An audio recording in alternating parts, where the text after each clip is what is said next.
a todos y bienvenidos a nuestro canal con Penny. Hola.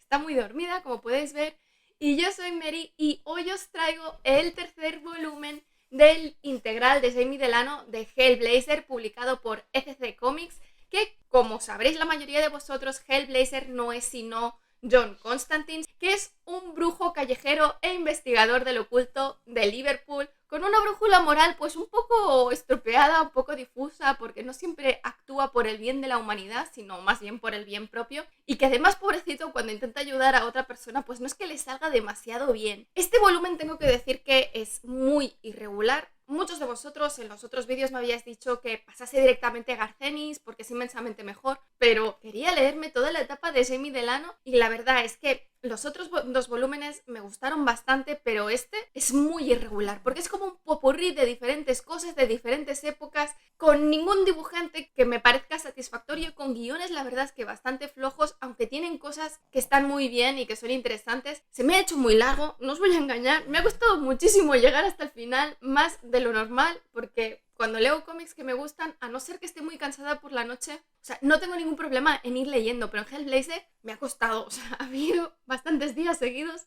que no he leído cómics porque solamente imaginarme de seguir leyendo con esa historia y ese dibujo decía, uff, no, mañana. Pero bueno,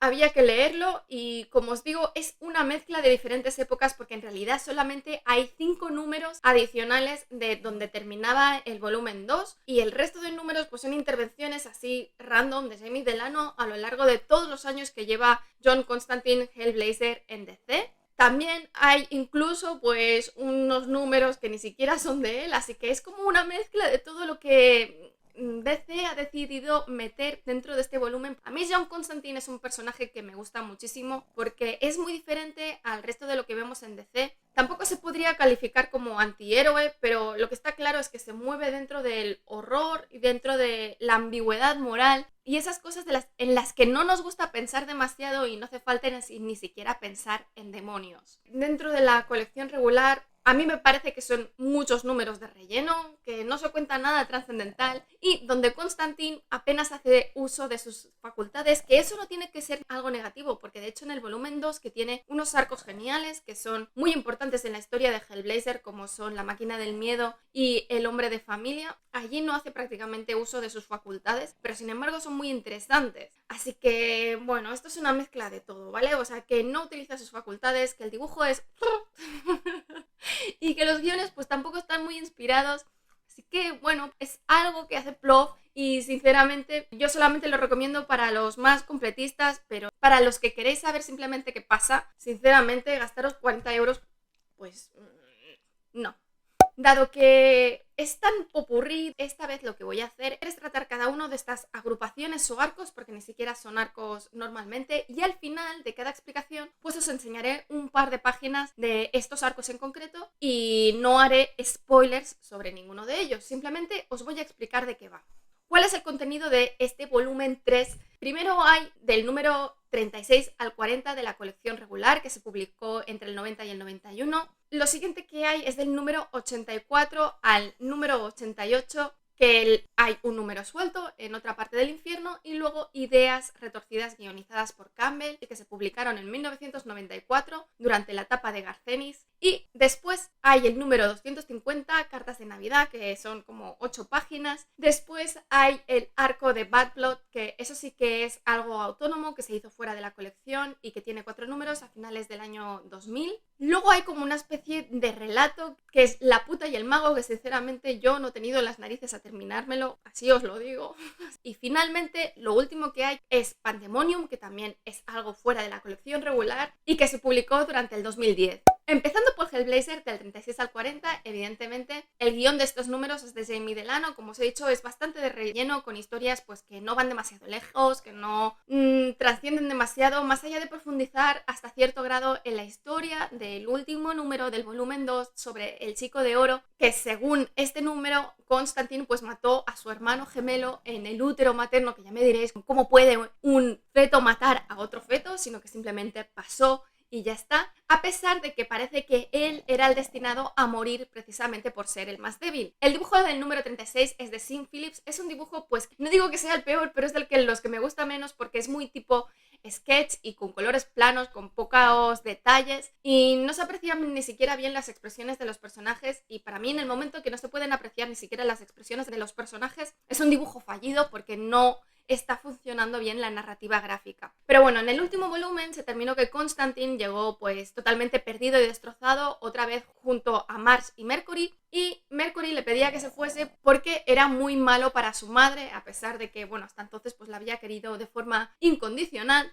y a pesar de que Constantine pues intenta hacer las paces con Mercury, pues esta dice que trae malestar debido a todos los cadáveres que tiene en su armario, aunque él no los haya matado directamente, empezando por su hermano gemelo en el útero y terminando en la última muerte en el arco, el hombre de familia cuando murió su padre, pero que no lo mató él, es decir, él no tiene la culpa. Pero vamos, que Mercury lo que hace es pues mandar al espíritu de John al plano astral para que navegue por su subconsciente y explore sus miedos, cosa que prácticamente acaba con su muerte, por lo que en ese momento sí Mercury se da cuenta de que se ha pasado y se asusta, y cuando finalmente pues John despierta se terminan conciliando. Después hay dos números, el 37 y el 38, que es una historia que, bueno, es muy desagradable, hay que decirlo, que está dibujado como Steve Pugh, como el resto de los números de la colección regular. Es un dibujo que no me gusta nada, no sé si es el que menos me gusta porque es como un dibujo de los años 40-50, muy irregular, es quebradizo y tembloroso a la vez que utiliza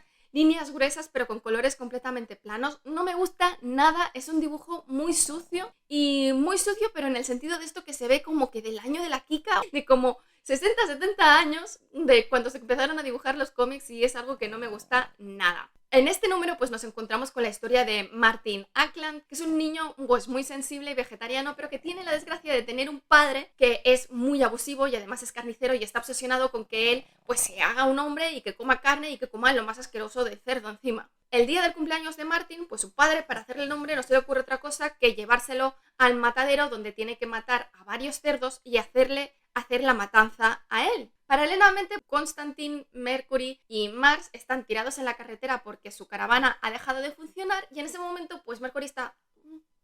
Detecto alma en peligro y siente la proximidad de Martin y decide pues que tiene que ir a ayudarlo, con escenas pues muy sangrientas y desagradables. Como os digo, no puedo evitar pensar que es una crítica a toda la industria cárnica, pero evidentemente pues muy pasada de vueltas, como es típico de los guiones de Jamie Delano y de su crítica social y política. Y el siguiente número, el 39, es con el grupo dirigiéndose otra vez a donde están Zed y Errol, que los habían dejado por Escocia, allí por el norte, que esta vez están en un campamento al lado del océano, y Mars no puede evitar presentir que John va a desaparecer de un momento a otro, por lo que le pide a Zed que use su magia para ayudarle a llegar al fondo del asunto, que aún está con el tema del chico del oro y de su hermano gemelo, y de hecho mientras está allí empieza a tener visiones y ve a su hermano de cómo sería de mayor, que sería alguien hiperperfecto, muy diferente a él, y que no puede evitar sentir que él no ha sido más que una decepción para su familia, que bueno, es cierto que lo ha sido, pero que también es cierto que está siendo muy duro con él, porque al fin y al cabo, ¿quién te dice que hubiese terminado siendo el hombre perfecto, con un trabajo genial, con una familia perfecta, que hubiese sido el orgullo de su padre? Pues eso no lo puedes saber.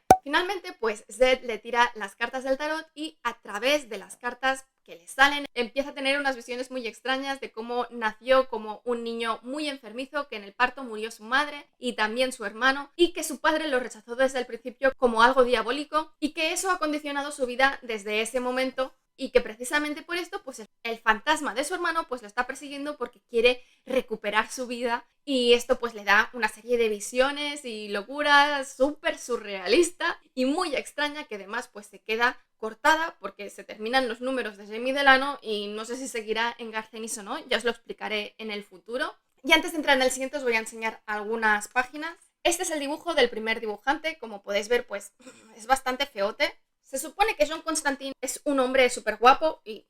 como podéis ver pues aquí eso precisamente no se aprecia. Este es el dibujo de Pugh, que os decía que es como de los años 50-60 y que a mí personalmente pues me gusta más bien poco, con colores así pastelosos y dibujos así pues quebradizos. No me gusta nada. Este dibujo también es de Pugh. Y ya pasando al Hellblazer 84 a 88, el 84 es un número autoconclusivo guionizado por Jamie Delano y dibujado por Sean Phillips, con quizás el dibujo más decente pero que tampoco es nada espectacular. Tiene un buen uso de los colores, que es algo que se aprecia, y además en la historia, a pesar de ser también de relleno, pues no deja de ser interesante porque nos explica cómo nació la amistad inquebrantable entre Chas, el eterno taxista que, a pesar de que no hace más que meterlo en problemas, siempre acude en ayuda de Constantine, y se remonta años atrás cuando Constantine pues llegó a Londres y alquiló una habitación en su casa y se encontró con que la madre de Chas pues era una mujer muy abusiva y que utilizaba la magia precisamente para aprisionar a su hijo, y lo ayudó precisamente a liberarse de esta magia de su madre Queenie y de su mona horrorosa, que es una cosa muy asquerosa. Los números 85 a 88 son Ideas retorcidas, que se publicaron en 1994. Se trata de un arco guionizado por Eddie Campbell y dibujado por Sean Phillips. El guión se puede resumir simplemente en que es una locura surrealista que está claramente influida por el trabajo de Campbell como dibujante en From Hell. Hay muchas cosas que se pueden encontrar paralelismos porque empiezan a hablar de los círculos de la magia y del ocultismo de finales del siglo XIX y principios del siglo XX, y aunque tiene momentos interesantes, la verdad es que la historia tampoco es que sea así lo mejor del mundo, no es desde luego la mejor historia de todo. Empieza con John acudiendo a casa de una amiga que la ha llamado porque su tío Arthur pues está teniendo unos comportamientos muy extraños para que lo exorcice. Sin embargo, cuando llega y escucha pues las diatribas que está dejando ir su tío, se da cuenta de que coinciden con los sueños que ha tenido últimamente Constantine. Y precisamente mientras está allí, pues se aparece en un acto así hiper surrealista el fantasma de Sir Francis Dashwood, que es un personaje que existió de verdad, que fue el fundador real del Club del Fuego Infernal y que, si se busca por internet, se define como un satanista y político británico. Es decir, la combinación de las dos cosas no deja de ser interesante porque, como os digo, además es una combinación real. Y este personaje va acompañado a su vez pues de dos personajes aún más extraños, que es Murnar, que es un felino antropomórfico pero que tiene la cara completamente como de un gato o guepardo, y después de una mujer bonadea que bueno, que no hace demasiado pero que da muy mal rollo, eso sí que se le da muy bien. Dashwood le explica a Constantine de que alguien está usando el nombre de su club para causar el caos y cometer atrocidades a lo largo del mundo, y que hay que descubrir quién es porque quizás puede acabar con el mundo tal y como lo conocemos. Y como él es un fantasma, pues le pide ayuda a John Constantine, no solamente porque es un mago, sino porque claramente como está teniendo visiones de eso, pues tiene algún tipo de vinculación. Por lo que John Constantine, a lo largo de estos 4 números, viajará a lo largo del mundo investigando estas escenas infernales y caóticas y surrealistas para acabar con ellas y descubrir quién está realmente detrás de todo lo que está pasando. Y para que veáis algunas páginas de esto que os comento, estos son los números sobre el 84, el número autoconclusivo, para que veáis por qué digo que la mona es muy desagradable. Y este es el dibujo de Ideas retorcidas. Como podéis ver, pues no es nada del otro mundo, es algo muy plano, muy monocromático, con muchos azules porque hay fantasmas. Este que veis aquí es Murnar. No es el peor dibujo que hay en este cómic, pero sin duda pues tampoco es nada del otro mundo. El número 250 de Hellblazer es Cartas Navideñas, que es una historia corta de tan solo 8 páginas dibujada por David Lloyd y pintada con lápices de color, que a mí precisamente estas páginas pues me parecen muy originales y muy buenas a nivel artístico plástico. La historia pues tampoco te aporta nada, pero el dibujo está muy bien. Después de esto hay los 4 números del especial de Bad Blood, que se publicó a finales del año 2000 y que está guionizado por Jamie Delano. Y es original, es cierto, pero está muy pasado de vueltas, con un Constantine pues menos respetable de lo habitual, con avanzada edad porque tiene unos 60-70 años, y si bien sigue siendo una historia de terror, es también una comedia y una crítica muy clara a la monarquía británica, que para mí, a ver, creo que se pasa un poco, pero es lo que es. Sin embargo, a pesar de que la historia está muy bien, el dibujo de Philip Bond, que es alguien pues que dibuja bien, pero que en este caso utiliza un dibujo muy cartoon, con los personajes poco realistas y achaparrados, y esto hace que pues que no te lo termines de tomar tomar en serio, que es cierto que también en parte es comedia, pero el hecho de que ninguno de los personajes tenga una apariencia realista, pues a mí realmente no me acompaña. Aunque es cierto que destaca a nivel gráfico precisamente porque el espacio entre las viñetas, en lugar de ser blanco como es normal, es negro, por lo que da una visión completamente diferente. La historia se sitúa en 2025 y empieza con John Constantine, como os he dicho, muchísimo más mayor, que está siendo atacado por un grupo de seguidoras de Diana de Gales, que se llaman dianistas, y como consecuencia de ello, pues tiene que terminar acudiendo al taller corporal, que es como una especie de ONG hospital, donde es atendido por una amiga suya que no sabemos cómo la ha conocido, que se llama Dolly, con la que tiene una extraña relación. Y después de pasar la noche en su casa por motivos X, pues Dolly por la mañana le enseña una carta que ha recibido de un estudio de televisión en la que se le ofrece hacer una serie sobre su vida, cosa que a ella le extraña porque tampoco ha tenido una vida tan extraña, a la que John se ofrece a acompañarla para hacer de su representante. Sin embargo, John pues no llega a tiempo y Dolly se enfada y no está muy interesada en hacer esto, pero más tarde, y engañándola, pues para terminarla de convencer, entre comillas, la traen a una mansión de un noble y cuando está allí pues la terminan secuestrando para hacer precisamente esta serie y la convierten en su protagonista involuntaria, y en esta serie se la presenta como la heredera de la corona británica, que en estos momentos pues está muy mal, porque después de una serie de accidentes catastróficos los herederos al trono han muerto y además ha habido una serie de escándalos, por lo que su popularidad está en un punto muy bajo, y John hará todo lo posible para rescatarla de diferentes grupos de intereses, no solamente de los antimonárquicos, sino también de los promonárquicos, porque ninguno de ellos tiene interés en proteger la vida de Dolly. Y para que veáis el dibujo, primero el de cartas de Navidad, como podéis ver es a lápices, a mí me parece muy original. Es evidente que no se puede hacer un número entero así porque se tardaría la vida entera. Y este es el dibujo de Bad Blood.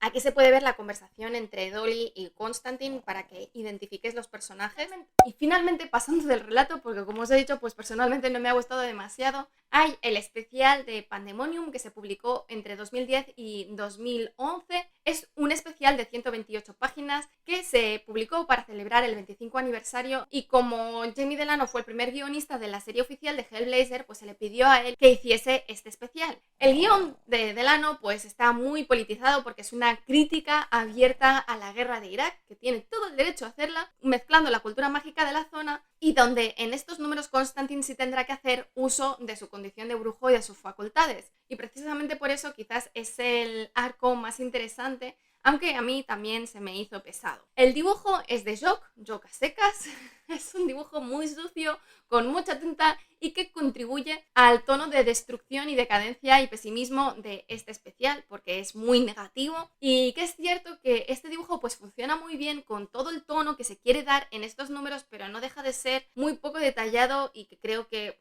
le iría muchísimo mejor otro tipo de dibujo. Además, el color tampoco es nada realista porque no se corresponde con los colores que tendrían las cosas en el mundo real, sino que se utilizan paletas de colores prácticamente monocromáticas, de colores ocres y apagados, para contribuir a todo esto que os digo. ¿Y de qué va? Pues se trata de una historia autónoma que empieza precisamente en Irak durante la guerra, donde unos soldados americanos han detenido a un hombre que se sospecha que ha formado parte de un bombardeo contra sus bases. Sin embargo, cuando lo están intentando interrogar, el hombre desata como una especie de poder sobrenatural que mata a los soldados que se encuentran en esa sala y destruye gran parte del recinto en el que se encuentra. Paralelamente, pues vemos en Londres a John Constantine, que debe de tener unos 40 y pico años, y se encuentra en el metro a una chica musulmana pues que le llama muchísimo la atención y decide seguirla y lo lleva hasta el Museo Británico. Mientras lo está siguiendo por el Museo Británico, estalla una bomba, pero ambos consiguen escapar y Constantine llama a Chas para que lleve a la chica a su casa.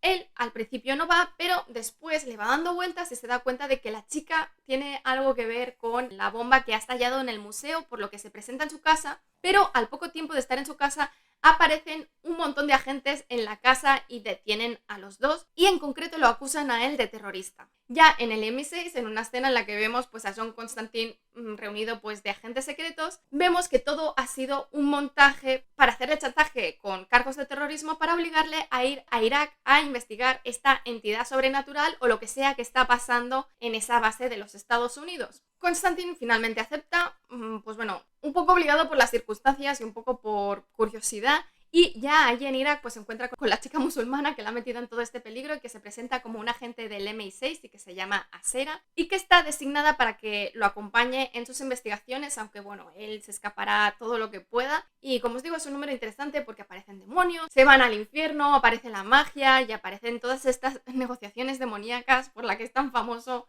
John Constantine. Y para que veáis cómo es el dibujo os voy a enseñar un par de páginas. Aquí se puede ver a John en el desierto y cuando habla pues con el detenido. No quiero enseñaros muchas otras páginas para no haceros excesivos spoilers, pero espero que os haya gustado. Si es así, dadle al like, dejad comentarios que ya sabéis que siempre los contesto. Si no estáis suscritos, suscribíos y sobre todo dadle a la campanilla para que YouTube os avise de cuando cuelgo nuevos vídeos, que ya os aviso que los siguientes van a ser dentro del mundo del cómic Skydoll, que es un cómic europeo, y después vendrá las Secret Wars de Marvel, pero las segundas, y dentro del ámbito de los libros, los propios dioses de Isaac Asimov y la trilogía marciana de Kim Stanley Robinson, aparte de unos cuantos clásicos. Nos vemos en el siguiente vídeo.